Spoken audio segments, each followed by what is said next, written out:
ప్రియమైన దేవుని ప్రజలారా, అంతరంగాన్ని స్వస్థపరచడానికి యేసుక్రీస్తు ఈ లోకానికి వచ్చారు అని గత 2 దినాలుగా చెబుతూ వస్తున్నాను. నిజమైన రక్షణ, స్వస్థత హృదయానికి కావాలి. ఎందుకంటే ఆత్మయే జీవింపజేయుచున్నది, శరీరము కేవలము నిష్ప్రయోజనము అని వ్రాయబడింది. యోహాను సువార్త 6వ అధ్యాయము 63వ వచనంలో దేవుడు మానవులందరి హృదయాలను సంస్కరించి ఒక చక్కటి సమాజాన్ని నిర్మించాలి అని ఆశపడ్డారు. దేవుడికి మనుషులు చెడిపోతే ఇష్టం కాదండి, దేవుడికి మనుషులు బాగుపడితే ఇష్టం. దేవుడు మంచివాడు గనుక, పరిశుద్ధుడు గనుక, నేను పరిశుద్ధుడనై ఉన్న ప్రకారము మీరును సమస్త ప్రవర్తన యందు నా వలే పరిశుద్ధులుగా ఉండాలి అని కోరుకున్నాడు. అదే మాదిరి చూపించాడు. ధర్మశాస్త్రాన్ని మోషే ద్వారా ఈ భూమి మీదకు పంపించాడు. ఇశ్రాయేలు అనే జాతికి మొదట తన ధర్మశాస్త్రాన్ని ఇచ్చాడు. వారు చాలామంది గ్రహించలేకపోయారు, అర్థం చేసుకోలేకపోయారు, సత్యాన్ని స్వీకరించలేకపోయారు. ఆ తర్వాత తన కుమారుడైన క్రీస్తును శరీరధారిగా ఈ లోకానికి పంపించి ఆయన తన అడుగు జాడల యందు నడుచుకున్నట్లు మనందరికీ మాదిరి ఉంచి పోయారు. అంటే శుద్ధిగా ఉన్న హృదయం ఎంత అద్భుతంగా ఉంటుందో, హృదయ శుద్ధి గలవారి జీవితం ఎంత గొప్పగా ఉంటుందో ఈ మట్టి నేల మీద మనలాంటి దేహంతో బ్రతికి చూపించిన ఏకైక మహనీయుడు, మహోన్నతుడు మన రక్షకుడైన యేసుక్రీస్తు. ఇది పచ్చి నిజం. ప్రపంచ చరిత్రలో ఎంతోమంది మహానుభావులు ఉన్నారు, ఎంతోమంది గొప్పవాళ్ళు ఉన్నారు, ఎంతోమంది పేరెన్నిక గన్న వాళ్ళు ఉన్నారు. కానీ క్రీస్తులాగా పరిశుద్ధుడు, పవిత్రుడు, నిర్దోషి, నిష్కల్మషుడు, పాపులలో చేరక ప్రత్యేకముగా ఉన్నవాడు అనే బిరుదులు సంపాదించుకున్న వారు ఎవరు లేరు. ఆయన పోరాటం అంతా పాపం మీద, ఆయన పోరాటం అంతా హృదయాన్ని ఎలా కంట్రోల్ చేయాలనే దాని మీద, ఆయన పోరాటం అంతా అంతరంగాన్ని ఎలా కట్టుకోవాలి, అంతరంగ నిర్మాణం ఎలా చేయాలి. చూడండి, బైబిల్ గ్రంథంలో ఒక మాట ఉంటుంది, మా బాహ్య పురుషుడు దినదినము కృషించిపోవచ్చున్నను, మా ఆంతర్య పురుషుడు దినదినము ఏమవుతున్నాడట, నూతన పరచబడుచున్నాడు అన్నాడు పౌలు భక్తుడు. అంటే శరీరం ఎండిపోవచ్చుగాక కానీ నా హృదయం బలపడుతుంది అన్నాడు. శరీరం వీక్ అయిపోవచ్చుగాక కానీ నేను మానసికంగా బలంగా ఉన్నాను అన్నాడు. నా శరీరం ఇబ్బంది పెట్టొచ్చుగాక కానీ నా మనస్సును నేను కంట్రోల్ చేసుకున్నాను, కట్టుకున్నాను, అపరాధముల నుండి, పాపముల నుండి విడుదల పొందాను, చాలా బలంగా ఉన్నాను ఈరోజు ప్రభువులో అని చెప్తున్నాడు. అందులో ఎంతోమంది యవనస్తులు ఉన్నారు, తమ జీవితాన్ని కట్టుకున్నటువంటి యవనస్తులు. తిమోతి, తీతు, వీళ్ళందరూ ప్రవర్తనను చూడాలి. మీరు ప్రవర్తన చూడాలి. మీ ప్రవర్తన బాగుపడితేనే మీ హృదయం బాగుపడినట్టు లెక్క. మీ ప్రవర్తన బాగుపడకపోతే మీ హృదయం ఇంకా బాగుపడలేనట్టే లెక్క. మీరు ఇంకా స్వస్థత పొందాల్సిన వారై ఉన్నారు, మీకు ఇంకా స్వస్థత రాలా. చూడండి, రోగం తగ్గితేనే కదా మనం హ్యాపీగా ఉండగలం. ఇప్పుడు మీరు అందరు ఇక్కడికి రాగలిగారంటే ఏమిటి కారణం? మీలో ఏ లేవలేని వ్యాధి లేదు కనుక లేచి రాగలిగారు. 102 డిగ్రీలు జ్వరం ఉందనుకోండి, సభకు రాగలమా? 102 డిగ్రీలు జ్వరం ఉంది, సభకు రాగలమా? రాలేం. ఆ 102 డిగ్రీలు జ్వరం ఉన్నవాళ్ళు చాలామంది గుంటూరు పట్టణంలో ఉండుండొచ్చు, వాళ్ళు సభకు రాలేరు. కానీ మీకు ఆ నిస్సత్తువ లేదు గనుక, మీలో ఆ బలహీనత లేదు గనుక మీరు చక్కగా సభకు వచ్చారు, సభలో పాలిభాగం తీసుకుంటున్నారు. ఏమ రైట్ ఆర్ రాంగ్? అలాగే ఎవరి హృదయంలో అయితే పరిశుద్ధత, హృదయ శుద్ధి గలవారు ధన్యులు, వారు వారు దేవుని చూచెదరు. ఎవరు పడితే వాళ్ళు చూడలేరు దేవుణ్ణి. ఎవరు చూస్తారట? హృదయ శుద్ధి కావాలి. హృదయ శుద్ధి కావాలి. మన హృదయంలో ఏ కల్మషం ఉండకూడదు, మన హృదయంలో పాపం ఉండకూడదు, మన హృదయంలో అపవిత్రత ఉండకూడదు. నీ హృదయం క్లీన్ అవ్వాలి ఫస్ట్, నీ మైండ్ క్లీన్ అవ్వాలి, నీ అంతరంగం క్లీన్ అవ్వాలి. అదే యేసుప్రభు చెప్పారు, గిన్నె పళ్ళెం లోపల గడగండి నాయన, బయట కాదు అన్నారు. గిన్నె పళ్ళెం ఎక్కడ గడగాలట? లోపల గడగాలి అన్నారు యేసుక్రీస్తు. అంటే యేసుక్రీస్తు వచ్చిందే నీ హృదయాన్ని కడగడానికి, నీ పాపాన్ని తీసివేయటానికి, నీ మనసును మార్చడానికి, నీ మనసులో ఉన్న మలినాన్ని తీసివేయటానికి, నిన్ను పరిశుద్ధపరచడానికి, పరిశుద్ధుడిగా, పవిత్రుడిగా తీర్చిదిద్ది, పవిత్రురాలిగా తీర్చిదిద్ది ఆయన ఎదుట నిలబెట్టుకోవడానికి, క్రీస్తులాగా నిన్ను మార్చాలనుకున్నాడు. అందుకే క్రీస్తు యేసును ధరించుకుని మీరందరూ క్రైస్తవులు అన్నాడు. ఎవరిని ధరించుకోవాలట? మనం క్రీస్తును ధరించుకోవాలి. గలతీ పత్రికలో చాలా స్పష్టంగా చెప్తాడు, మీరు క్రీస్తును ధరించుకోవాలి అన్నాడు. అందుకే భూమి మీద క్రైస్తవ్యం ప్రారంభించాడు. క్రైస్తవ్యం అనేది మతాలు మార్చడానికి ప్రారంభించబడింది కాదు. అయితే తర్వాత కాలంలో క్రైస్తవ్యంలో కొందరు దొంగలు చొరబడ్డారు కనుక రహస్యంగా చొరబడినటువంటి గురుగుల వలన ఆ గోధుమల చేనికి చెడ్డ పేరు వస్తుంది. మిమ్మును బట్టియే కదా నా నామం అన్యుల మధ్యలో ఏమవుతుంది అన్నాడు ప్రభు, దూషింపబడుతుంది అన్నాడు. వాస్తవానికి క్రైస్తవ్యం చాలా ప్రత్యేకమైనది, పవిత్రమైనది. క్రైస్తవ్యం ప్రారంభించబడటం కూడా చాలా ప్రత్యేకంగా, పవిత్రంగా ప్రారంభించబడింది. అందులో ఉన్న ఒకే ఒక మౌలిక సిద్ధాంతం ఏమిటంటే, మనిషి మనస్సును కట్టడం, మనిషిని అంతరంగాన్ని శుద్ధీకరించటం, అంతరంగ మందిరాన్ని కట్టడం. మందిరం అంటే బయట కాదు, నీ లోపల ఉంటుంది. నీ దేహమే దేవుని ఆలయం, పరిశుద్ధాత్ముడు ఆలయంలో నివసిస్తాడు అనేది వాక్య సారాంశం. కాబట్టి యేసు ప్రభువు ఒక తప్పు చేసిన మనిషిని చంపడానికి రాలేదు, పాపం చేసిన మనిషిని నాశనం చేయడానికి రాలేదు. యేసుక్రీస్తు ఆ పాపాన్ని తీసేసి మనిషిని శుద్ధీకరించడానికి వచ్చాడు, మనిషిని మనిషిగా తీర్చిదిద్దడానికి వచ్చాడు, మనిషి అంతరంగాన్ని కట్టడానికి వచ్చాడు, మనిషి అంతరంగాన్ని నిలబెట్టడానికి వచ్చాడు. అది యేసుక్రీస్తు ప్రభువారి యొక్క ఔన్నత్యం, ఆయన ప్రేమ, ఆయన త్యాగం. ఇది క్రైస్తవ్యం యొక్క మూల సిద్ధాంతం. ఈరోజు చాలామంది అనుకుంటున్నట్టుగా క్రైస్తవ్యం మతం మార్చడానికి కాదు. మూర్ఖులు చాలామంది ఈరోజు మతోన్మాదులు మాట్లాడుతున్నారు, ఉత్తినే మాట్లాడతారు. ఏంటో నాకు అర్థం కాదు. ఈ మధ్య 2 తెలుగు రాష్ట్రాల్లో వాళ్ళు ఎక్కువైపోయారు, మత ఉన్మాదంతో రగిలిపోతున్నారు వాళ్ళు. తప్పది. ఎవ్వరూ ఏ మతాన్ని దూషించకూడదు, ఎవరు ఏ మతాన్ని విమర్శించకూడదు. ఎవరి మతం వాళ్ళది, ఎవరిష్టం వాళ్ళది, మనకు అనవసరం. కానీ ఈరోజు సోషల్ మీడియాలో అదే పనిగా యేసు ప్రభువు మీద, మరియమ్మ మీద బురద చల్లుతూ, తప్పుడు కామెంట్లు పెడుతూ, ఇష్టానుసారంగా నోరుంది కదా అని వాగుతూ, మాట్లాడుతూ రెచ్చిపోతున్నటువంటి చాలామంది మత ఉన్మాదులు ఉన్నారు. అన్ని మతాల్లో ఉన్నారు ఉన్మాదులు. ఆ ఉన్మాదం నుండి మనుషులు బయటికి రావాలి. యేసుక్రీస్తు అదే చెప్పారు, నాయనా నీ శరీరంలో ఉన్న ప్రతి విధమైన రోగాన్ని నేను స్వస్థపరచగలుగుతున్నాను, నీ కళ్ళ ముందు చూపిస్తున్నానని ఎన్నో స్వస్థతలు చేసి చూపించారు, రుజువులు చూపించారు, మహత్కార్యాలు చేశారు. గుడ్డోడికి కళ్ళు ఇచ్చారు, కుంటోడికి కాళ్ళు ఇచ్చారు, చెవిటోడికి చెవులు ఇచ్చారు, మగవాడికి నోరిచ్చారు, చనిపోయిన వాళ్ళని బ్రతికించారు.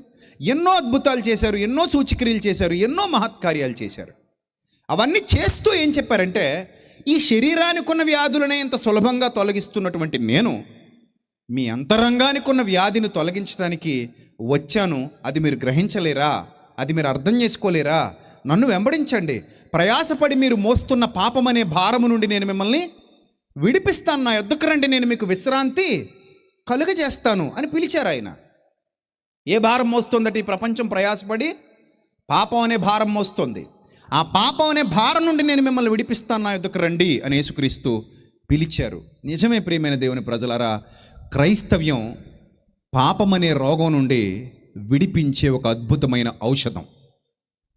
క్రీస్తు ద్వారా, పరిశుద్ధాత్మ ద్వారా మీరు కడగబడతారు, ఉదక స్నానము చేయబడతారు, సమస్త కల్మషము నుండి విడుదల పొందుతారు, సమస్త అపవిత్రత నుండి విడుదల పొందుతారు. అది మాత్రమే యేసు ప్రభువారి వైద్య విధానం.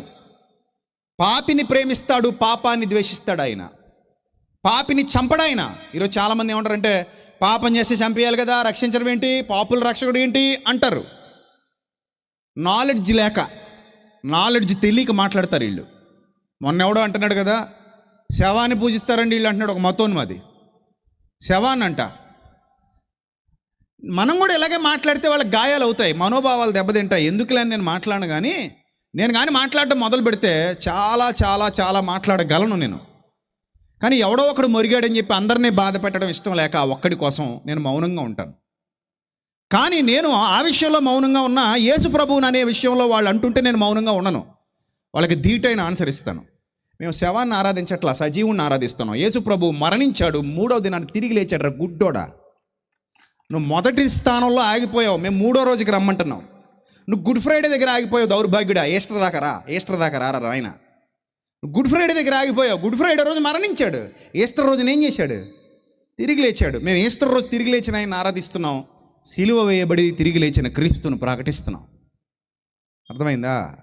కాబట్టి శవాన్ని ఆరాధించట్లేదు క్రైస్తవులు, సజీవుడిని ఆరాధిస్తున్నారు. చనిపోయిన వాడిని ఆరాధించట్లేదు క్రైస్తవులు. యేసుప్రభు ఆత్మహత్య చేసుకుని చచ్చిపోలా, యేసుప్రభు ఏదో సోలం దిగి చచ్చిపోలా, యేసుప్రభు ఏదో బాణం దిగి చచ్చిపోలా. యేసుప్రభు సిలువ వేయబడ్డారు, మృత్యుంజయుడై 3వ దినాన్ని తిరిగి లేచారు. సజీవుడైన ప్రభువును క్రైస్తవులు ఆరాధిస్తున్నారు. తప్పు, అలాగ అనకూడదు. కానీ ఈరోజు చాలామంది నోరు బారేసుకుంటున్నారు అన్యాయంగా, ప్రభువు మీద అన్యాయంగా. నేను ఎప్పుడు ఏ దేవుణ్ణి ఏ దేవతని దూషించమని చెప్పను, దూషించను కూడా. అందరిని ప్రేమించమని చెప్తాను. వీఆర్ ఆల్ ఇండియన్స్, భారతీయులం. మనం ఒకరినొకరు ప్రేమించుకోవాలి, ఒకరినొకరు గౌరవించాలి. ఒక హిందువు కనబడ్డా గౌరవంగా, ప్రేమగా, ఆప్యాయంగా మాట్లాడాలి, వాళ్ళ విశ్వాసాన్ని గౌరవించాలి. ఒక ముస్లిం కనబడ్డా అతనితో కూడా ఆప్యాయంగా, గౌరవంగా, ప్రేమగా మాట్లాడాలి, వాళ్ళ విశ్వాసాన్ని గౌరవించాలి. Because we are all Indians. మనం మొదట భారతీయులం. నీ విశ్వాసం నీది, వాళ్ళ విశ్వాసం వాళ్ళది. వాళ్ళ విశ్వాసం వాళ్ళు ఫాలో అవుతారు, నీ విశ్వాసం నువ్వు ఫాలో అవ్వు, అంతే. కానీ ఒకరినొకరు దూషించుకుని మత కల్లోలాలు సృష్టించుకోమల్లా. ఇది కూడా హృదయానికున్న వ్యాధే. దూషించడం హృదయానికున్న వ్యాధే, మత కల్లోలాలు సృష్టించడం హృదయానికున్న వ్యాధే, ఎదుటి వారిని అవహేళన చేయటం హృదయానికున్న వ్యాధే. ఆ వ్యాధి ఉండకూడదు. అదే యేసుప్రభు వారి బోధ.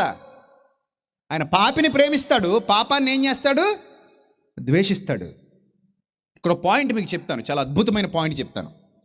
యేసుప్రభు ఏ విధంగా మనిషిని స్వస్థపరుస్తాడు, ఈ రాత్రి ఇది మనం నేర్చుకుంటాం. చివరి రోజు కదా, చాలా వ్యాలిడ్ పాయింట్స్ పడతాయి ఈరోజు. మీకు టైం ఉందా? మీకు టైం లేదా? ఒక గంట టైం ఉందా? కంగారుగా ఉందా? గంట పర్లేదులేండి. వాక్యం వింటామని వాళ్ళు చేయి చూపించండి. God bless you all. దేవుడు మిమ్మల్ని దీవించును గాక. ఎందుకంటే మళ్ళీ మీరు నాకు దొరకరు, నేను మళ్ళీ మీకు దొరకపోవచ్చు. మీరు నాకు దొరకరులే, ఎందుకంటే నేను మీకు దొరకవచ్చు. ఎందుకంటే యూట్యూబ్లో వస్తుంటాను కదా రోజు, మీకు దొరుకుతా. యూట్యూబ్లోకి వెళ్ళిపోతే నేను దొరుకుతా మీకు. కానీ గుంటూరుకి నేను రాను కదా మరి ప్రతిరోజు, కాబట్టి మీరు నాకు దొరకరు. ఈరోజు చివరి రోజు కదా, టాటా గుడ్ బై చెప్పుకుని వెళ్ళిపోతాం కాసేపట్లో. ఒక 1 అవర్ దేవుడు మనల్ని కరుణించి అలా ఆకాశాన్ని జస్ట్ అలాగా ఆపితే, ఇబ్బంది ఏం పెట్టకుండా మనల్ని ఏంటి, ఒక 1 అవర్లో మనం వాక్యాన్ని ముగించేసుకుందాం. ఒక విలువైన విషయం చెప్తాను ఈ రాత్రి మీకు. దేవుడు తనను తాను ఎలా ప్రత్యక్షపరుచుకున్నాడు. నిన్న మాట్లాడాను కదా స్వస్థత గురించి, నయమాను గురించి. మొదటి రోజు చెప్పాను ఆత్మీయ రోగాల గురించి. ఒకవేళ ఎవరైనా లైవ్లో వినకుండా ఈరోజే వచ్చినటువంటి వాళ్ళు ఎవరైనా ఉంటే కనుక, నిన్న మొన్న ఆల్రెడీ మన విజయప్రసాద్ ఫౌండేషన్ యూట్యూబ్ ఛానల్లో లైవ్లు అలాగే ఉన్నాయి. తప్పకుండా ఇంటికి వెళ్ళిన తర్వాతనే వాచ్ చేయండి. పూర్తి సమాచారం మీరు గ్రహిస్తారు. అలాగని 3 రోజుల సభలతో మొత్తం సబ్జెక్ట్ అయిపోయిందని కాదు, ఇంకా చాలా మాట్లాడతాను నేను. అన్నీ ఇదే అంశం మీద మాట్లాడుతుంటాను. ఇప్పుడు వైజాగ్లో గురజాడ కళాక్షేత్రంలో కూడా ఆత్మీయ పరివర్తన మహాసభలను పెట్టాం. అంటే ఆత్మీయంగా పరివర్తన రావాలి. దేవుడు నాకు ఇచ్చిన పిలుపు, నా సేవా ధర్మం, నా ఆలోచనలన్నీ ఒకటే. క్రైస్తవ్యాన్ని కట్టాలి, పడగొట్టకూడదు, నిలబెట్టాలి. అది నాకున్న దేవుని యొక్క ఆలోచన. కాబట్టి చూద్దాం ఒకసారి ప్రభు యొక్క గొప్పతనాన్ని గురించి. మనం ఒకసారి బైబిల్ గ్రంథంలో నుండి చూస్తే ప్రభు ఏమని పిలువబడుతున్నారు అని బైబిల్ గ్రంథంలో చూస్తే, యోహాను గారు రాసినటువంటి మొదటి పత్రిక 1వ అధ్యాయము 5వ వచనం ఒకసారి చదువుదాం. అందరు తీయాలి బైబిల్. యోహాను గారు రాసినటువంటి మొదటి పత్రిక 1వ అధ్యాయము 5వ వచనం ఏముంది? మేము ఆయన వలన విని మీకు ప్రకటించు వర్తమానమేమనగా. తీలేదమ్మా ఇంకా? తీశారా? ఏం తీశారు? యోహాను గారు రాసిన మొదటి పత్రిక 1వ అధ్యాయము ఎన్నో వచనం? 5వ వచనం చదవండి. మేము ఆయన వలన విని. ఏమైంది? What's the problem? మేము ఆయన వలన విని మీకు ప్రకటించే వర్తమానం ఏమనగా. ఆఫ్ చేయండి అది, లేకపోతే. మేము ఆయన వలన విని మీకు ప్రకటించే వర్తమానం ఏమనగా, దేవుడు ఏమై ఉన్నాడమ్మా?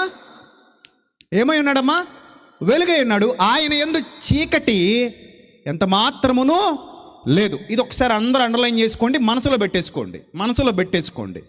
దేవుడు ఏమై ఉన్నాడమ్మా? వెలుగై ఉన్నాడు. అంటే దేవుడు అంటే వెలుగు అని అర్థం. దేవుడు అంటే అర్థం ఏమిటి? వెలుగు చీకటిని పారద్రోలేది. చీకటి ఎక్కడ ఉంటే అక్కడికి వెలుగు వస్తుంది. వెలుగు వచ్చిన తర్వాత అక్కడ ఏమి ఉండకూడదు? చీకటి ఉండకూడదు.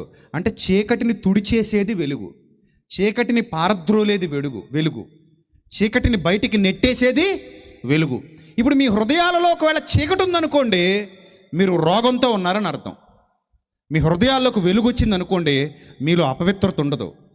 యేసుప్రభు వారు చెప్పారు కదా, కాముకత్వం, జారత్వం, వ్యభిచారం, దొంగతనం, అబద్ధం, నరహత్య, దూషణ, కోపము, క్రోధము, ద్వేషము, మత్తత, అల్లరితో కూడినటువంటి ఆటపాటలు, చెడు స్వభావము, చెడు ఆలోచన విధానం, దురాలోచనలు, మత్సరములు, ఇలాంటి చెత్త చెదారం అంతటినీ బయటికి తుడిచేసేది ఏమిటి? వెలుగు. అదంతా ఏమిటి? చీకటి. ఆ చీకటిని పారద్రోలే వెలుగు నీలోనికి వస్తే, నీలోకి వెలుగు అనే ఔషధం వస్తే చీకటి అనే రోగం నిన్ను విడిచిపెట్టి వెళ్ళిపోతుంది. నీ హృదయంలో ఇప్పుడు చీకటి ఉంది. నీ హృదయంలో ఏముందంట? అంధకారం ఉందంట. నేను చెప్పట్లా, వాక్యం చెప్తుంది. రోమాపత్రిక 1వ అధ్యాయం చూడండి. రోమాపత్రిక 1వ అధ్యాయం చూడండి. రోమాపత్రిక 1వ అధ్యాయం 22వ వచనం. రోమాపత్రిక 1వ అధ్యాయం 22వ వచనం. మీ హృదయంలో ఏ రోగం ఉందో చెప్తున్నాడు చూడండి ఇక్కడ. వారి అవివేక హృదయము అంధకారమయమాయను అనుంది. అంటే వారు జ్ఞానులు అని చెప్పుకుంటూ బుద్ధిహీనతలో ఉన్నారు. ఎందుకంటే వాళ్ళ హృదయంలో చీకటి ఉందన్నాడు యేసుక్రీస్తు. హృదయంలో ఏముందంటమ్మా? చీకటి అనే వ్యాధి ఉంది. అందరూ గుర్తుపెట్టుకోండి. మీ గురించే మాట్లాడుతున్నాను ఈరోజు. నేను ఎవరి గురించో మాట్లాడట్లేదు, మీ గురించే మాట్లాడుతున్నాను. మీలో చాలామంది గురించి మాట్లాడుతున్నాను ఈరోజు ఇక్కడ నిలబడి దేవుని సేవకుడిగా.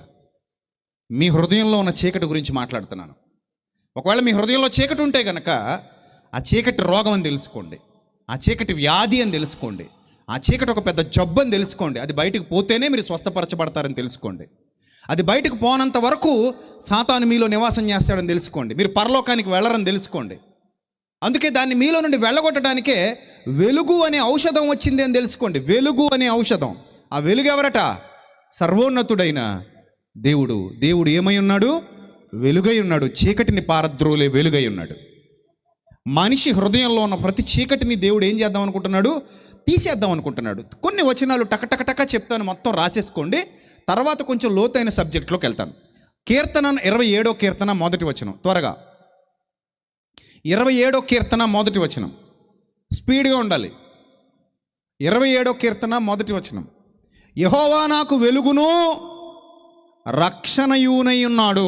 Underline that word. యెహోవా నాకు ఏమై ఉన్నాడు? దేవుడు ఏమై ఉన్నాడు మనకి? వెలుగును. వెలుగు వల్లే కలిగేది రక్షణ. వెలుగు వల్ల, ఆ దేవుడైన వెలుగు నీలోనికి రావడం వల్ల నీలో ఉన్న చీకటి బయటికి పారద్రోలబడుతోంది. అందుకే యెహోవా నాకు వెలుగును ఏమై ఉన్నాడు?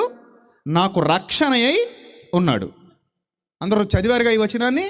నెక్స్ట్ 2వ వచనం. అదే కీర్తనల గ్రంథం 36వ కీర్తన 9వ వచనం. అదే కీర్తనల గ్రంథం 36వ కీర్తన 9వ వచనం. నీ యొద్ద జీవపు ఊట కలదు. నీ యొద్ద జీవపు ఊట కలదు. నీ వెలుగు పొందియే మేము వెలుగు ఎస్ ఎంత బాగుందో చూసారు ఈ వచనం. నీ వెలుగు పొంది మేము వెలుగు చూస్తున్నాం అంటున్నాడు భక్తుడు. నీ వెలుగు పొందియే మేమేం చూస్తున్నాం? వెలుగు చూస్తాం. లేకపోతే మాకు వెలుగు దొరకదు. ఎందుకంటే మా హృదయాలన్నీ అంధకారమయమాయను. వారి అవివేక హృదయం ఏమాయను? అంధకారమయమాయను.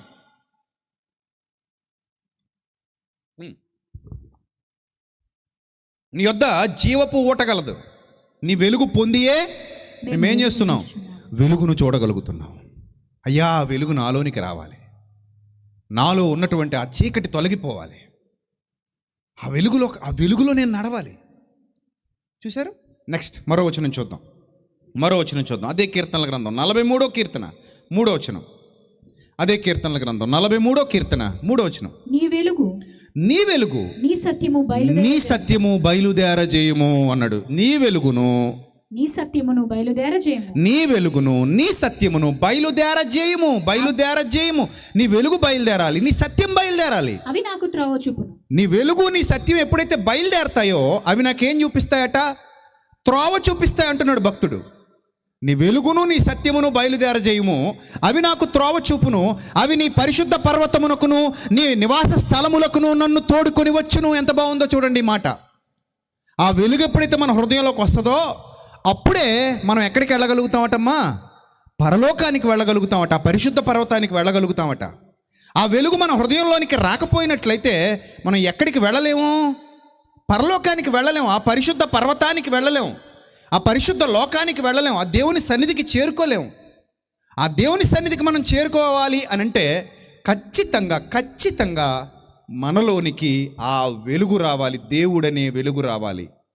మనలో ఉన్న ఆ చీకటి తొలగిపోవాలి. పాపం అనే చీకటి తొలగిపోవాలి. ఇది దేవుడు కోరుకుంటున్నటువంటి విధానం. ఇప్పుడు మనం అందరం ఈ ఔషధాన్ని స్వీకరించడానికి సిద్ధపడ్డాం అనుకోండి, ఖచ్చితంగా దేవుడు స్వస్థత కార్యం జరిగిస్తాడు. ఆయన ఎలా స్వస్థత పొందమంటున్నాడో, ఎలా హృదయాన్ని మార్చుకోమంటున్నాడో, ఏమి హృదయంలోకి ఆహ్వానించమంటున్నాడో అది మనం ఎరిగి ఉంటే తప్పకుండా దేవుడు తన స్వస్థత కార్యాన్ని మన హృదయంలో జరిగిస్తాడు. అది దేవుని చిత్తం, అది దేవుని చిత్తం. రైట్, మరొక మాట చూద్దాం మనం బైబిల్ గ్రంథంలో నుండి. మీరు ఓపెన్ చేసి చూడండి మీ బైబిల్. 118వ కీర్తన 27వ వచనం. 118వ కీర్తన 27వ వచనం. మరొక మాట చదువుదాం. 118వ కీర్తన 27వ వచనం. యెహోవాయే దేవుడు, యెహోవాయే దేవుడు, ఆయన మనకు వెలుగును అనుగ్రహించి ఉన్నాడు. ఆయన మనకు వెలుగును అనుగ్రహించి ఉన్నాడు. చూసారు ఎంత మంచి మాట మాట్లాడుతున్నాడు. యెహోవాయే దేవుడు, ఆయన మనకు వెలుగును అనుగ్రహించి ఉన్నాడు అన్నాడు. ఆ వెలుగు ఎవరో కాదు, రక్షకుడైన యేసుక్రీస్తు. యెహోవాయే దేవుడు, ఆయన మనకు వెలుగును అనుగ్రహించి ఉన్నాడు. ఆ వెలుగు నీలోనికి రావడం ద్వారా నీలో ఉన్న చీకటి తొలగిపోతుంది అని చెప్తున్నాడు ఇక్కడ. రైట్, మరొక వచనం చూద్దాం.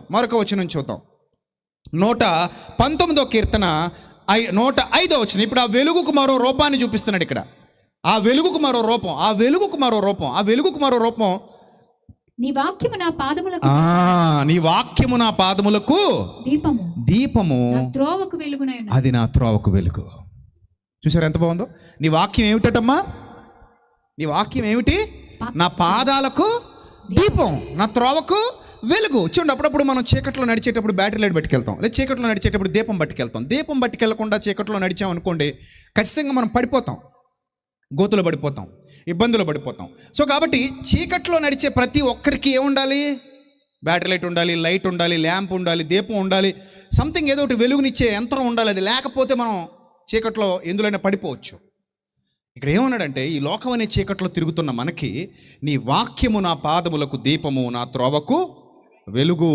అంటే విజ్ఞానాన్ని, దేవుని వాక్యం అనే విజ్ఞానాన్ని మన హృదయంలో పెట్టుకుంటే అది దీపంలాగా వెలిగి నీలో ఉన్న చీకటిని అంతటినీ బయటికి గెంటేస్తుందట.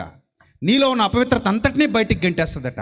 నీలో ఉన్న దుర్మార్గాన్ని అంతటినీ బయటికి గెంటేస్తుందట. ఎందుకో చెప్పనా? వాక్యానికి యేసుక్రీస్తు మరో పేరని నేను ఎందుకు చెప్పానో తెలుసా? యోహాను సువార్త 1వ అధ్యాయం 1వ వచనంలో ఒక మాట రాయబడింది. యోహాను సువార్త 1వ అధ్యాయం 1వ వచనం ఏముంది అందులో? ఆది యందు వాక్యం ఉండెను. ఆది యందు ఏముండెను? వాక్యం ఉండెను. వాక్యము దేవుని యొద్ద ఉండెను, వాక్యము దేవుడై ఉండెను. ఇప్పుడు 3 విషయాలు మనకు అర్థమయ్యాయి. 1, దేవుడు అంటే వెలుగు. దేవుడు అంటే ఏమిటి? వెలుగు. వెలుగంటే ఎవరు? యేసుక్రీస్తు. అమ్మా, వెలుగంటే ఎవరు? యేసుక్రీస్తు. అది కూడా మీకు క్లారిటీ ఇస్తాను చూడండి. అదే యోహాను సువార్త 1వ అధ్యాయము, అదే యోహాను సువార్త 1వ అధ్యాయం 5వ వచనం 9వ వచనం చదవండి ఒకసారి. అదే యోహాను సువార్త 1వ అధ్యాయం 5వ వచనం 9వ వచనం. ఆ వెలుగు చీకటిలో ప్రకాశించుచుండెను, కానీ చీకటి దాన్ని గ్రహింపకుండెను. కానీ చీకటి ఎందుకో దాన్ని గ్రహించలేకపోతుంది. ఈరోజు చాలా పెద్ద చీకటి ఉంది ఈ ప్రపంచంలో. ఆ చీకటి యేసుక్రీస్తు అనే వెలుగును గ్రహించలేకపోతుంది. దేవుని యొద్ద నుండి పంపబడిన ఒక మనుష్యుడు ఉండెను. అతని పేరు యోహాను. అతని మూలముగా అందరూ విశ్వసించున్నట్లు. 9వ వచనం చదువుదాం డైరెక్ట్ గా. యోహాను సువార్త నిజమైన వెలుగు ఉండెను, అది లోకములోనికి వచ్చుచు ప్రతి మనుష్యుని వెలిగిస్తోంది అన్నాడు. ఇక్కడ వెలుగు అనగానే హృదయంలో ఉన్న అంతరంగంలో ఉన్న చీకటి పోవడం, అంతరంగంలో ఉన్న అజ్ఞానం పోవడం, అంతరంగంలో ఉన్న దుర్మార్గపు స్వభావం పోవడం, లక్షణాలు పోవడం. అవి పోతేనే నువ్వు బాగుపడతావని చెప్తోంది వాక్యం. అవి పోతేనే నువ్వు రక్షణలోకి వస్తావని చెప్తోంది వాక్యం. అది పోగొట్టుకోవాలి ఏదో విధంగా అంటే ఈ వాక్యం అనే ఔషధాన్ని మింగడం ద్వారా దాన్ని పోగొట్టుకోవాలి. ఇప్పుడు ఉదాహరణకు కొన్ని విషయాలు చెప్తాను మీకు.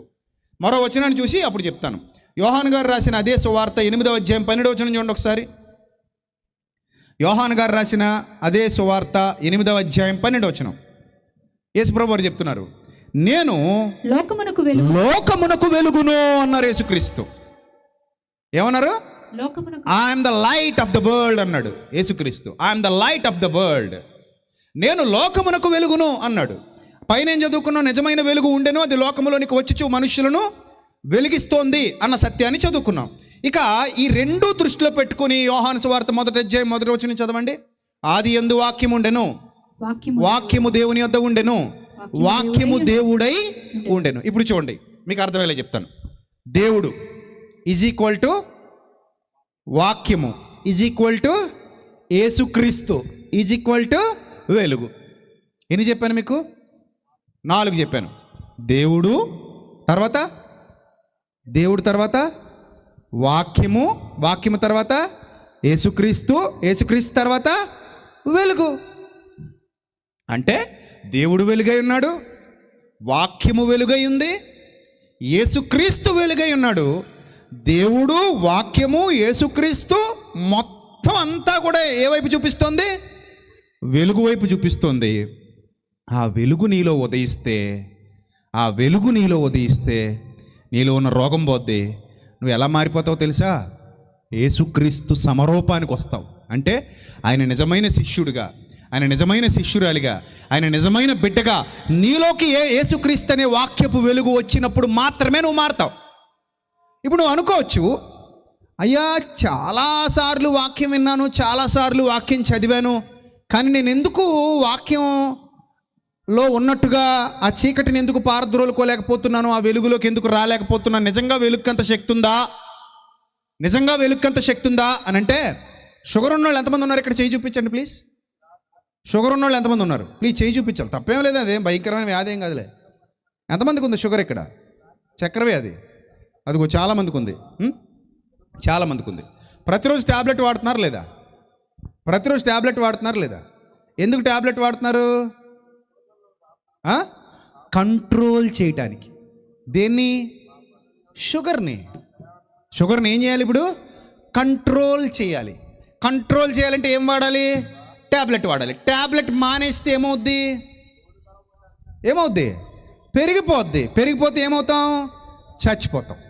బీపీ ఉన్నోళ్ళు ఎంతమంది ఉన్నారు ఇక్కడ? బీపీ ఉన్నోళ్ళు ఎవరు లేరా? ఉన్నారా? ఉంటారు, ఎందుకుంటారు? రైట్. ఇప్పుడు మీరు ప్రతిరోజు ట్యాబ్లెట్ వాడుతున్నారు లేదా? వాడాలి. వాడకపోతే ఏమవుద్ది? బీపీ పెరిగిపోతే ఏమవుతాయి? నరాలు పగిలిపోతాయి, పారాలసిస్ వచ్చేస్తుంది, చచ్చిపోతాం కదా. సో ఏ వ్యాధి అయినా సరే పెరగకూడదు, తరగాలి లేదా కంట్రోల్ అవ్వాలి అంటే మందు వాడాలి. ఇప్పుడు జ్వరం వచ్చింది, ఆ జ్వరం తగ్గాలి అంటే ఏం చేయాలి? పారాసిటమాల్ వాడాలి, యాంటీబయాటిక్స్ వాడాలి, ఇంజెక్షన్స్ చేయించుకోవాలంటే దాని తీవ్రతను బట్టి. ఆ మందు వాడితే ఆ జ్వరం నుంచి ఏం పొందుతాం?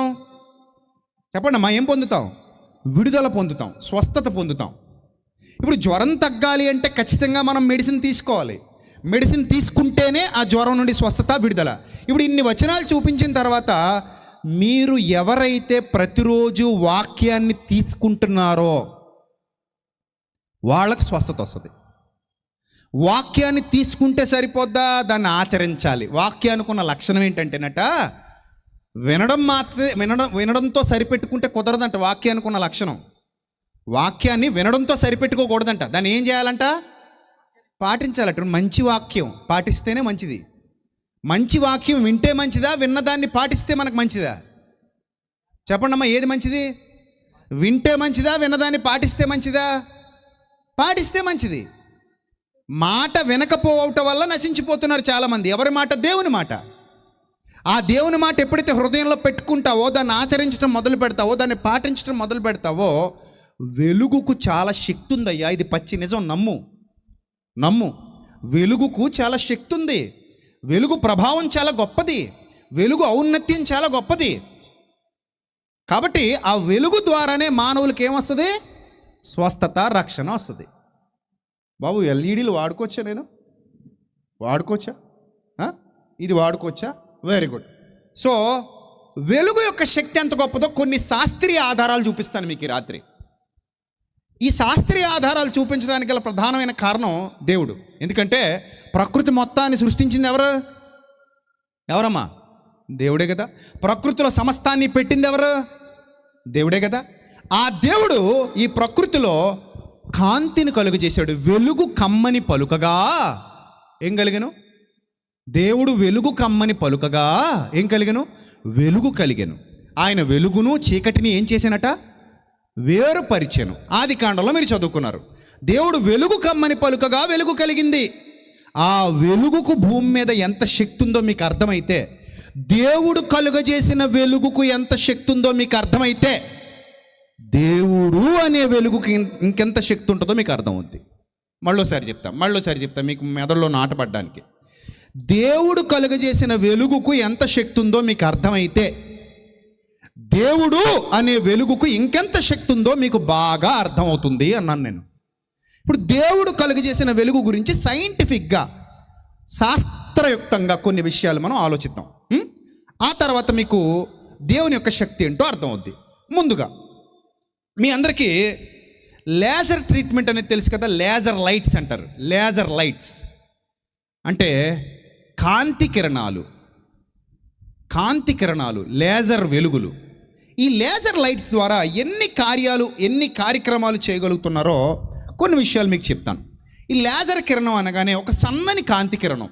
ఈ సన్నని కాంతి కిరణం నేరుగా లోపలికి వెళుతుంది. అధిక శక్తిని ఒక చిన్న ప్రాంతంలో కేంద్రీకరిస్తుంది. ఆ లోహాన్ని లేదా వజ్రాన్ని కత్తిరించి పడేస్తుంది. మీకు వీడియో చూపిస్తాను ఇప్పుడు స్క్రీన్ మీద. లోహాన్ని ఎలా కత్తిరిస్తుందో ఒక వీడియో చూపిస్తాను. అలాగే ఆ డైమండ్ ఎలా కట్ చేస్తుందో ఒక ఫోటో చూపిస్తాను. మీరు దయచేసి స్క్రీన్ మీద చూడండి. స్క్రీన్ మీద ప్లే చేస్తారు. నేను చెప్తూ ఉండగా స్క్రీన్ మీద ప్లే చేస్తారు. లేజర్తో ఒక సన్నని కాంతి కిరణం ఒక వజ్రాన్ని కట్ చేస్తుంది. చూడండి, అదిగో వజ్రం. ఆ వజ్రాన్ని దేంతో కట్ చేస్తున్నారమ్మా? ఒక సన్నని లేజర్ లైట్తో. అది లేజర్ కిరణాలు. అవి మీకు కనబడుతున్నవి లేజర్ కిరణాలు. ఈ లేజర్ కిరణాలతో గ్లాస్ కట్ చేయగలరు, వజ్రాన్ని కట్ చేస్తున్నారు. మీకు ఇమేజ్ చూపిస్తాం ఇప్పుడు. అక్కడ ఆ ఇమేజ్ కూడా మీరు చూడండి. ఆ లేజర్ లైట్తో కట్ చేస్తే కట్ అయిపోద్ది. అంత పవర్ ఉందన్నమాట లేజర్కి. అంత పవర్ ఉంది. మీరు త్వరగా ఉండాలి. కనబడుతుందా మీకు? ఆ లేజర్తో లోహాన్ని కట్ చేస్తున్నారు చూడండి. అది లేజర్ లైటింగ్ అది. దాంతో లోహాన్ని కట్ చేసేస్తున్నారు. దానికి సంబంధించి ఒక వీడియో కూడా చూద్దాం మనం. 4th one, ఆ లోహాలు కత్తిరించే లోహం ఎలా కట్ చేస్తారో ఒక వీడియో చూపిస్తాను మీకు నేను ఇప్పుడు. మీరు జాగ్రత్తగా చూడండి స్క్రీన్ మీద. ఆ లేజర్ లైట్తో ఆ లోహాన్ని చాలా చాకచక్యంగా కట్ చేస్తారు. ప్లే అవుతుందా? ఎక్కడ ప్లే అవుతుంది? స్క్రీన్ ఆగింది. మీరు కన్ఫ్యూజ్ అవ్వకండి, పర్లేదు. ప్రస్తుతానికి వర్షం ఆగింది, ఇబ్బంది ఏం లేదు. ప్రశాంతంగా నాకు ఒక అరగంట సమయం ఇస్తే ముగించేస్తాను. అందుకే చాలా ఫాస్ట్గా వెళ్తున్నాను, స్పీడ్గా. అంటే కొన్ని విషయాలు మీకు త్వరగా చెప్తాను, వినండి. ఈ లేజర్ లైట్తో లోహాలు కత్తిరించవచ్చు, గ్లాస్ కట్ చేయొచ్చు. అంత మాత్రమే కాదు, డైమండ్స్ కట్ చేయొచ్చు. చూడండి, అదిగో ఎంత ఈజీగా కట్ అయిపోతుందో చూసారా? 6 mm అండి అది. 6 mm ఎంత ఈజీగా కట్ చేసేస్తున్నాడో చూడండి లైట్తో. కాంతి అది. ఆ లేజర్తో నీట్గా కట్ అయిపోతుంది చూడండి. నీట్గా కట్ చేస్తాడు. 6 mm కాపర్ అది. చాలా నీట్గా కట్ అయిపోతుంది చూసారా? అంటే కాంతికి శక్తి ఉందా లేదా చెప్పండి. ఇప్పుడు దేవుడు కలుగజేసిన కాంతి కిరణాలకు శక్తి ఉందా లేదా? ఉంది. దేవుడు కలుగజేసిన కాంతి కిరణాలకు ఈ సృష్టిలో శక్తి ఉంది. లేజర్ లైట్ అంటున్నాం దాన్ని. చక్కగా కట్ అయిపోయింది, చక్కగా కట్ చేసేస్తుంది. ఆ తర్వాత మీరు ఇంకా చూస్తే ఒక కాయిన్కున్న రస్ట్ తీసేస్తుంది లేజర్ లైట్. కాయిన్కున్న రస్ట్ అంటే కాయిన్ మీద ఒక మకిలి పట్టిపోద్ది కదా, అలాంటి మకిలి పట్టిపోయిన పరిస్థితిలో ఏదైనా కాయిన్ ఉంటే దాని మీద ఉన్న రస్ట్ అంతా తీసేయగల శక్తి ఉంటుంది. ఆ వీడియో కూడా ఒకసారి ప్లే చేస్తారు, దయచేసి చూడండి స్క్రీన్ మీద. ఒక కాయిన్కున్న రస్ట్ ఎలా తీసేస్తారో చూడండి. త్వరగా ప్లే చేయాలి. రస్ట్ క్లీన్ చేసేస్తుంది ఆ లైట్. చూడండి, అదిగో రస్ట్ క్లీనింగ్ లేజర్. అంటే ఆ కాయిన్ మీద పేరుకుపోయిన ఆ మకిలి ఏదైతే ఉందో అదంతా కూడా క్లీన్ అయిపోయింది. చూసారా చూడలేదా? చూసారా? అంటే కాంతికున్న శక్తి అది. మీరు చూస్తున్న శక్తి అదిగో రస్ట్ క్లీనింగ్, కాంతికున్న శక్తి. ఏమా? ఇక మరోటి మనం చూస్తే, మరొక విషయాన్ని మనం చూస్తే, లేజర్ గన్స్తో కలుపు మొక్కలు కూడా తీసేస్తున్నారంట. కలుపు మొక్కలు. ఇదివరకు మనం కలుపు తీయాలంటే మనుషులు వెళ్ళి చక్కగా అక్కడ కూర్చొని ఆ పొలంలో వంగి ఆ కలుపు మొక్కలన్నీ శుభ్రం చేసి వచ్చేవారు, పీక్కుని వచ్చేవారు. కానీ ఇప్పుడు లేజర్తోనే కలుపు మొక్కలు ఏం చేస్తున్నారు? తీసేస్తున్నారు. చూడండి, అదిగో ఆ మెషిన్ కనిపెట్టారు. చూసారా? కలుపు మొక్కలన్నింటినీ ఆ లైటింగ్ పైన చూడండి, లైట్లు పెట్టారు. ఆ మెషిన్ కింద లైట్ పెట్టారు. ఆ కలుపు మొక్కలు మాడిపోతున్నాయి చూసారా? కింద ఆ కలుపు మొక్కలు మాడిపోతాయి. ఆ మెషిన్ అలా వెళుతున్న కొలది, ఆ లైట్ పడుతున్న కొలది కలుపు మొక్కలు ఏవైతే ఉన్నాయో అన్నీ మాడిపోతాయి అన్నమాట. అర్థమైందా? అలాగా ఆ లైట్స్ వల్ల, ఆ లైట్స్ నుంచి వచ్చే లేజర్ కిరణాల వల్ల కలుపు మొక్కలను చంపేయగలుగుతున్నారు. ఒకటా రెండా, కాంతి ద్వారా ఎన్ని కార్యాలు జరుగుతున్నాయో చూడండి. అనేకమైన వెలుగు అనేకమైన వాటిని సరిచేసే సాధనంగా కనబడుతుంది మనకి ఇక్కడ. వెలుగు అనేకమైన వాటిని ఏం చేస్తుంది? సరిచేస్తుంది. ప్రకృతిలో ఆధారాలు చూపిస్తున్నాను నేను మీకు, ఆధారాలు. ఇంకా మీకు కావాలంటే మరికొన్ని గ్లాస్ కటింగ్, మన కళ్ళ కింద ఉన్న డార్క్ సర్కిల్స్ వచ్చేస్తాయి కదా చూడండి. కళ్ళ కింద చాలామందికి నల్లని వలయాల్లాగా వచ్చేస్తాయి. లేజర్ ట్రీట్మెంట్లో అవన్నీ తీసేస్తారు. మీరు డాక్టర్లను అడగండి, చెప్తారు. డార్క్ సర్కిల్స్ అని అదిగో చూడండి, మీకు స్క్రీన్ మీద చూపిస్తున్నారు. ట్రీట్మెంట్ ఫర్ డార్క్ సర్కిల్స్ అని. ఆ కళ్ళ కింద ఉన్న నల్లని వలయాలు, ఆ మచ్చలు అన్నిటినీ కూడా ఆ లేజర్ ట్రీట్మెంట్ ద్వారా, ఆ లేజర్ కిరణాల ద్వారా తీసేస్తారు. ఆ లేజర్ కిరణాలను పంపించడం ద్వారా తీసేస్తారు. అంటే ఇన్ని పనులు ఒక వెలుగు చేయగలుగుతుందంటే మీరు నమ్మగలరా? ఒక వెలుగు ద్వారా ఇన్ని పనులు చేయగలుగుతున్నారంటే మీరు నమ్మగలరా? నమ్మాలి. వెలుగుకి అంత శక్తి ఉంది. చూడండి, అదిగో ఎంత చక్కగా బొమ్మలు తయారైపోతున్నాయి చూడండి, లేజర్ ద్వారా. ఆ లోపల ఎంత చక్కగా తయారవుతున్నాయి. ఆ లేజర్ వెలుగులు, లేజర్ కాంతి ద్వారా జరుగుతున్నటువంటి కార్యాలు ఇవన్నీ కూడా. ఇలా ఎన్నో. కంటికి ఆపరేషన్ కూడా చేస్తారు. కార్నియాలో ఉన్నటువంటి ప్రాబ్లం సరి చేస్తారు, పైన ఉన్న పొరలు తీసేస్తారు. లేజర్ ట్రీట్మెంట్ అంటారు దాన్ని. Laser treatment. కంట్లో ఉన్న శుక్లాలు, ఈ పొరలు ఇవన్నీ తొలగించేస్తారనమాట లేజర్ కిరణాలు పంపించడం ద్వారా, కాంతిని పంపించడం ద్వారా లోపలికి. కళ్ళు బాగైపోతున్నాయి. అంత అత్యంత అధునాతనమైన టెక్నాలజీ వచ్చేసింది. అంత మాత్రమే కాదు, కంటిలో ఉన్న కార్నియా ఆకారాన్ని లేజర్తో మారుస్తారు. అలాగే ఆ పై పొర తీసేస్తారు.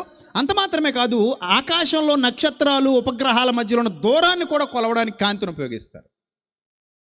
చూడండి, అదిగో మీకు ఆపరేషన్స్ ఎలా చేస్తున్నారు. లేజర్ ట్రీట్మెంట్ అంటారు దాన్ని. మీరు స్క్రీన్ మీద చూస్తున్నారు ఇమేజ్. లేజర్ ట్రీట్మెంట్, కార్నియా మొత్తం దానిలో ఉన్న లోపాలు సరిదిద్దేటువంటి ట్రీట్మెంట్ అది. అలాగే ఆకాశంలో దూరాలు కొలవడానికి కూడా అదిగో మీకు స్క్రీన్ మీద చూపిస్తున్నాడు చూడండి. ఆకాశంలో దూరాలు కొలవడానికి కూడా ఈ కాంతిని ఉపయోగిస్తారు. నక్షత్రాలు, గెలాక్సీల కదలికలను తెలుసుకోగలుగుతారు. విశ్వ రహస్యాలు ఛేదించడానికి వాడుతున్నారు ఈ లేజర్ని. చూసారా? ఇన్ని రకాలుగా కాంతి భౌతిక ప్రపంచంలో ఏమవుతుందమ్మా? ఉపయోగపడుతుందమ్మా. ఎన్ని ఆధారాలు చూపించాను మీకు, ఎన్ని ఆధారాలు. క్యాన్సర్ ట్రీట్మెంట్ కూడా చేస్తున్నారు స్టార్టింగ్లో లేజర్తో. క్యాన్సర్ ట్రీట్మెంట్ కూడా ఒకటి కాదు, రెండు కాదు, ఆపరేషన్లు చేస్తున్నారు కడుపులో. బోల్డ్ ఉన్నాయి ఈ లేజర్ ట్రీట్మెంట్స్ ఈ మధ్య జరిగేవి, ఇప్పుడున్న అత్యంత అధునాతనమైన టెక్నాలజీలో. చూశారు? అంటే ఒక కాంతి ద్వారా ఎన్ని కార్యాలు మానవుడు చేస్తున్నాడు. ఒక వెలుగు ద్వారా మానవుడు ఎన్ని గొప్ప కార్యాలు సాధించగలుగుతున్నాడు. ఇది ఎవరు సృష్టించిన వెలుగని చెప్పాను అమ్మా? ఇప్పటివరకు మీరు చూసింది ఎవరు సృష్టించిన వెలుగమ్మా? అమ్మా, ఎవరు సృష్టించిన వెలుగు? దేవుడు సృష్టించిన వెలుగు. దేవుడు సృష్టించిన వెలుగును ఉపయోగించుకుని మానవుడు ఇన్ని కార్యాలు చేయగలుగుతుంటే, దేవుడు అనే వెలుగును ఉపయోగించుకుంటే మానవుడా నీ హృదయంలో ఉన్న చీకటిని తొలగించుకోలేవు. దేవుడు అనే వెలుగు నీలోనికి వస్తే నీ హృదయం ఎంత శుద్ధీకరించబడుద్ది. ఆ కాయిన్కున్న రస్ట్ వెలుగు తీసేస్తుంటే నీ హృదయానికి ఉన్న రస్ట్ దేవుడు అనే వెలుగు తీసేయలేదా? ఇందాక మీరు చూసారు కదా స్క్రీన్ మీద, కాయిన్కున్న రస్ట్ పోయిందా పోలేదా? లేజర్ ట్రీట్మెంట్లో కాయిన్కున్న మకిలి, ఆ నల్లని కిలుము లాంటి పట్టింది, కిలుము లాంటిది, అది పోయిందా పోవట్లేదా? లేజర్ ట్రీట్మెంట్లో పోతోంది. Rust cleaning laser. ఆ కాయిన్కున్న ఆ రస్టే పోతుంటే, నా ప్రియ సహోదరుడా సహోదరి, దేవుడు సృష్టించిన వెలుగుకే ఇంత శక్తి ఉంటే దేవుడు అనే ఆ వెలుగుకి ఇంకెంత శక్తి ఉంటుందో ఎప్పుడైనా ఆలోచించావా? ఈ రాత్రి ఒకసారి ఆలోచించాలి నువ్వు. దేవుడు అనే వెలుగుకి ఎంత శక్తి ఉందో. అందుకే చూడండి, పేతురు భక్తుడు అనుభవాలతో రాస్తున్నటువంటి ఒక మాట. పేతురు భక్తుడు అనుభవాలతో రాస్తున్నటువంటి ఒక మాట. పేతురు గారు రాసిన 2వ పత్రిక 1వ అధ్యాయము 19వ వచనం. పేతురు గారు రాసిన 2వ పత్రిక 1వ అధ్యాయము 19వ వచనం. మరియు ఇంతకంటే స్థిరమైన ప్రవచన వాక్యము మనకున్నది. తెల్లవారి వేకువ చుక్క ఎక్కడట మీ హృదయములలో ఉదయించు వరకు ఆ వాక్యము, ఆ దేవుని వాక్యము చీకటి గల చోటున, ఎక్కడుందని చెప్పాను చీకటి? హృదయాలలో. చీకటి గల చోటున వెలుగిచ్చు దీపమైనట్టున్నది, దాని యందు మీరు లక్ష్యముంచిన ఎడల మీకు మేలు. కడగబడ్డానికి ఇష్టపడుతున్నావా? దేవుని వాక్యంతో కడుక్కో. లోపల ఎంత దేవుని వాక్యాన్ని నింపుకుంటావో అంతగా కడగబడతావు నా ప్రియ సహోదరుడు, సహోదరి. నువ్వు లోపల నింపుకునే దేవుని వాక్యాన్ని బట్టి నువ్వు కడగబడ్డం అనేది ఆధారపడి ఉంటుంది. నువ్వు లోపల నింపుకోవాలి దేవుని వాక్యాన్ని. నువ్వు ఎంత వాక్యాన్ని లోపల నింపుకుంటావో అంతగా నీలో ఉన్న మలినం తొలగించబడుతుంది, నువ్వు కడగబడతావు, నువ్వు శుద్ధీకరించబడతావు. అందుకే పేతురు భక్తుడు చెప్తున్నాడు, ఆ వాక్యము చీకటి గల చోటున వెలుగిచ్చు దీపమైనట్టున్నది అని చెప్తున్నాడు. చీకటి గల చోటున వెలుగిచ్చు దీపము. నీ హృదయం తెల్లవారి వేకువ చుక్క నీ హృదయంలో ఉదయించి వరకు ఆ వాక్యము నీలో ఉన్న ఆ చీకటిని పారద్రోలేటువంటి దీపము అని చెప్తున్నాడు. మరొక వచనం చూద్దాం. కీర్తన 119, 130. కీర్తన 119, 130 చూద్దాం ఒకసారి. అందరూ కూడా మీ బైబిల్ తెరిచి చూడండి. కీర్తన 119, 130 చూద్దాం. నీ వాక్యము వెల్లడి ఎగుట తోడనే వెలుగు కలుగును. అవి తెలివి లేని వారికి తెలివి కలిగించు. నీ వాక్యము వెల్లడి ఎగుట తోడనే వెలుగు కలుగును. అవి తెలివి లేని వారికి ఏమిటమ్మా? తెలివి కలిగించును. అవి తెలివి లేని వారికి ఏం కలిగించును? తెలివి కలిగించును. తర్వాత మాట, నీ ఆజ్ఞల యందైన అధిక వాంఛ చేత నేను నోరు తెరిచి ఒకర్చుచున్నాను. అంటే అంత దాహంగా ఉంది నాకు ప్రభువా, నీ ఆజ్ఞల మీద నాకు అంత వాంఛుంది అని చెప్తున్నాడు భక్తుడు. నీ ఆజ్ఞల మీద నాకు అంత వాంఛుంది, ఎందుకంటే నీ వాక్యాలు వెల్లడవుతుంటే వెలుగు కలుగుతోంది. ఆ వెలుగు మానవ హృదయాల్ని సంస్కరిస్తుంది, ఆ వెలుగు మానవ హృదయాల్ని బాగు చేస్తుంది, ఆ వెలుగు మానవ హృదయాల్ని కడుతుంది, నిలబెడుతుంది. అది దేవుని వాక్యానుకున్న శక్తి. ప్రియమైన దేవుని బిడ్డలారా, మరి మీరు ఆ వాక్యాన్ని లోపల పెట్టుకుంటే ఎంత బాగుపడతారు, ఎంత బాగుంటాయి మీ జీవితాలు. మీలో ఉన్న ప్రతి చీకటి తొలగిపోతుంది, మీలో ఉన్న ప్రతి పాపము తొలగిపోతుంది. మరో మాట చూద్దాం. సామెతల గ్రంథం 6వ అధ్యాయం 23వ వచనం. సామెతల గ్రంథం 6వ అధ్యాయం 23వ వచనం ఒకసారి చదవండి. ఆజ్ఞ దీపముగాను ఉపదేశము వెలుగుగాను. ఎంత మంచి మాట. ఆజ్ఞ ఏమిటట? దీపం అట. ఉపదేశం ఏంటట? వెలుగట. దేవుని ఆజ్ఞ మీకు దీపం, దేవుని ఆజ్ఞ మీకు దీపం, దేవుని ఉపదేశం మీకు వెలుగు. అప్పుడు మీలో ఉన్న చీకటి తొలగిపోతుంది. ఎన్ని మాటలు దైవ గ్రంథంలో వ్రాయబడ్డాయి. ఒకసారి ఆలోచించండి. రాత్రి దేవుని వాక్యం మీలోనికి వస్తే మీ జీవితాలు బాగుపడతాయి. దేవుని వాక్యం మీలోనికి వస్తే మీ జీవితం కట్టబడుతుంది. దేవుని వాక్యం మీలోనికి వస్తే మీ జీవితాల్లో స్వస్థత లభిస్తుంది, అంతరంగానికి స్వస్థత లభిస్తుంది. అంతరంగానికి వాక్యమే కావాలి, దేవుని మాట కావాలి. మనుషుల మాటల వల్ల మీరు మారు మనసు పొందరు, మనుషుల మాట వల్ల మీకు స్వస్థత రాదు. కానీ దేవుని మాట, స్వచ్ఛమైన దేవుని సత్యవాక్యం మీరు వినడం వల్ల మీరు స్వస్థత పొందుతారు. మీ లోపలికి దేవుని వాక్యం నాటుకోవడం వల్ల మీ బ్రతుకు మారుతుంది, మీ ఆలోచనలు మారుతాయి, మీ జీవన విధానం మారుతుంది, మీ నడవడిక మారుతుంది, మీ పద్ధతి మారుతుంది. ప్రజలు మిమ్మల్ని చూసి ఆశ్చర్యపోయే విధంగా మీ జీవితం మారిపోతుంది. కానీ విచిత్రం ఏంటంటే, మనం తప్పు చేస్తున్నాం. ఆ తప్పు ఏంటి చెప్పనా? నేను చెప్పనా? మీరు కొట్టు దగ్గరికి వెళ్ళి బిర్యానీ కొనుక్కున్నారు అనుకోండి, ఆ బిర్యానీ పొట్ట కట్టుకు తిరుగుతున్నారు అనుకోండి. ఆ బిర్యానీ పొట్లాన్ని ఏం చేస్తున్నారు? పొట్ట కట్టుకుని గట్టిగా బెల్ట్ పెట్టుకుని తిరుగుతున్నారు. పొట్ట కట్టుకుని గట్టిగా బెల్ట్ పెట్టుకుని తిరిగితే ఆ బిర్యానీ వల్ల మీకు ఏదైనా ఉపయోగం ఉంటుందమ్మా? చెప్పాలి, ఏమైనా ఉపయోగం ఉంటుందా? ఆ బిర్యానీ వల్ల ఏమైనా ఉపయోగం ఉంటుందమ్మా? ఏ ఉపయోగం ఉండదు. పొట్ట కట్టుకు తిరగడం వల్ల ఏ ఉపయోగం ఉండదు. ఆ బిర్యానీ మీకు ఉపయోగపడాలంటే మీరు ఏం చేయాలి?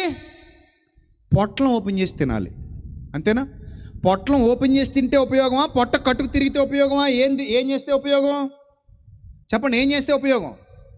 పొట్లం ఓపెన్ చేసి తినాలి. కానీ చాలామంది ఏం చేస్తారో తెలుసా? బైబిల్ తల కింద పెట్టి పడుకుంటారంట. బైబిల్ తల కింద పెట్టి పడుకుంటే ఏం ప్రయోజనం చెప్పండి? బైబిల్ తల కింద పెట్టుకుంటే ఏం ప్రయోజనం? తలంపుల్లోకి రావాలి బైబిల్. తల కింద ఉండకూడదు బైబిల్. ఎక్కడికి రావాలి? తలంపుల్లోకి రావాలి. పొట్ట కట్టు తిరగకూడదు. ఏం చేయాలి? తినాలి. తింటే కదా మీకు అందులో ఉన్నటువంటి శక్తి వస్తుంది, కడుపులోకి వస్తుంది. ఏదైనా ఆహార పదార్థాన్ని తింటే కదా మనకు శక్తి వస్తుంది. తినకుండా శక్తి ఎందుకు వస్తుంది? అలాగే దేవుని వాక్యాన్ని ఆచరించండి. మీకు ఒక పాయింట్ చెప్పి నేను ముగించేస్తాను. పైన బాగాలేదు కాబట్టి, వాతావరణం బాగాలేదు, మనకి ఇప్పటివరకు బాగానే సహకరించింది, ఇంకెంతకు మించి మరి సహకరించకపోవచ్చేమో. తొందరగా ముగించుకుందాం. అయినా చెప్పాల్సిన విషయాలన్నీ మీకు స్పీడ్గా చెబుతూనే వస్తున్నాను. ఫైనల్గా ఒక విషయాన్ని చెప్పి నేను ముగిస్తాను. అదేమిటంటే, యేసు ప్రభు ఒకానొక దినాన జక్క ఇంటికి వెళ్ళారు. అలా జక్క ఇంటికి వెళ్ళడం అక్కడ ఉన్న వాళ్ళు ఎవరికి ఇష్టం లేదు అసలు. ఈయన పాపి అయిన మనుష్యుడితో బస చేయడానికి వెళ్తున్నాడని చెప్పి అందరూ గొనుక్కున్నారు, సనుక్కున్నారు. జక్కయ్యకు కూడా తెలీదు ఒక సెలబ్రిటీ మన ఇంటికి వస్తున్నాడన్న ఆనందంలో ఆయన తీసుకుపోయి తప్పితే ఆయన ఎవరు, ఇంటికి వచ్చి ఏం చేస్తాడు, మనకి ఏం చెప్తాడు, ఇవేవి జక్కయ్యకు కూడా ఏమీ తెలీదు. ఆ రోజు ఏం జరిగిందంటే చెట్టు ఎక్కాడంటే చూద్దామని యేసుప్రభు వారిని, సెలబ్రిటీ కదా చూద్దామని చెట్టు ఎక్కాడు. యేసుప్రభు అక్కడికి వచ్చి ఆగాడు. జక్కయ్య దిగన్నారు. ప్రజలందరూ అనుకుంటున్నారు ఇతగాడు తప్ప ఇంకెవరు దొరకలేదు ఆయనకి, ఈ పనికి మాలోడు ఇంటికి భోజనానికి వెళ్తాడంటాడేంటి, ప్రజలందరినీ బాధ పెట్టి దుర్మార్గుడీడు, చండాలుడీడు, నీచుడీడు, ఈ నీచుడి ఇంటికి భోజనానికి ఎందుకు వెళ్ళాలి అని అందరూ అనుకుంటున్నారు తప్ప యేసు ప్రభు వారి యొక్క ఆంతర్యం ఎవరికి అర్థం కాల. రోగి దగ్గరికే వెళ్తాడు ఆయన. ఆరోగ్యం గల వారికి వైద్యుడు అక్కర్లేదు. ఎవరికి కావాలి వైద్యుడు? రోగికి కావాలి. ఇక్కడ రోగి ఎవరంటే జక్కయ్య. ఎప్పుడైతే జక్కయ్యకి హృదయం నిండా చీకటి ఉందన్న సంగతి యేసుప్రభు వారికి అర్థమైందో చెట్టు దగ్గరికి వెళ్ళి కిందకు పిలిచాడు. జక్కయ్య ఒక సెలబ్రిటీని ఇంట్లో పెట్టుకుంటున్నాను అనుకుని పెట్టుకున్నాడు.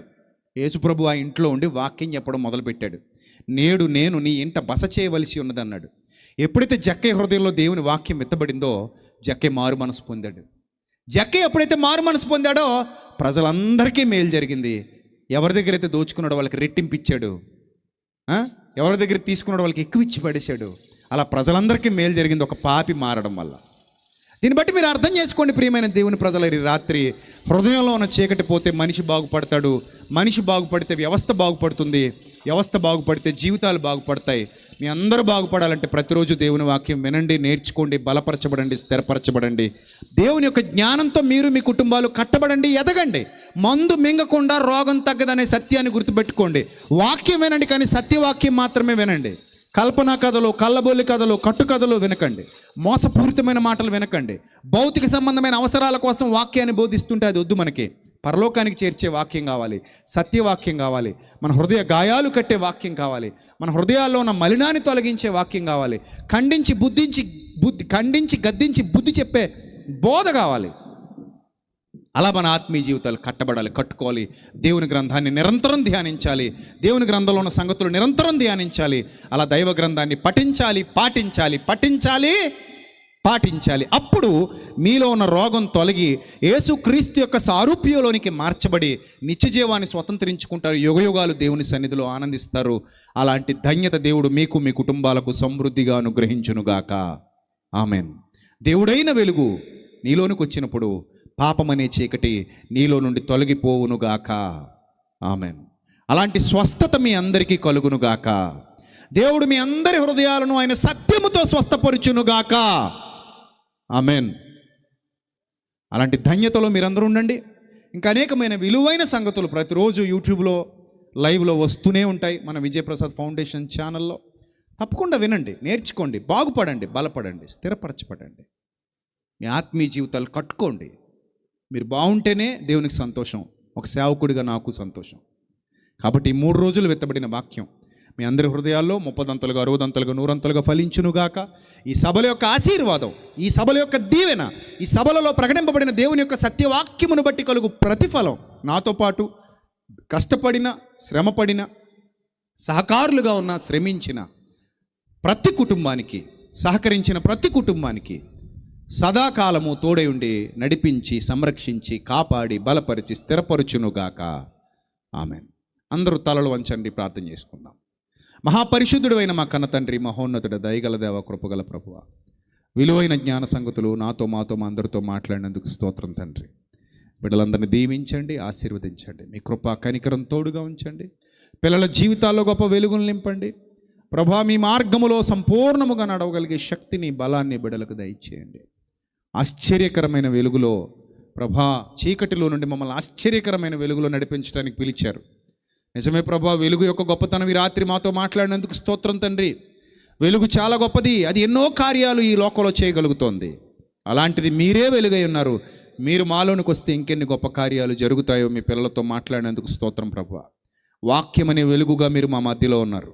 ఆ వాక్యం అనే వెలుగు మీ పిల్లలలో ప్రవహించి, ప్రసరించి వారి జీవితాల్లో ఉన్న చీకటిని తొలగించినట్లు మీ సహాయమును అనుగ్రహించండి. మీ బలము, మీ కృప, మీ కనికరం ఎల్లప్పుడూ బిడ్డలందరికీ తోడుగా ఉంచండి.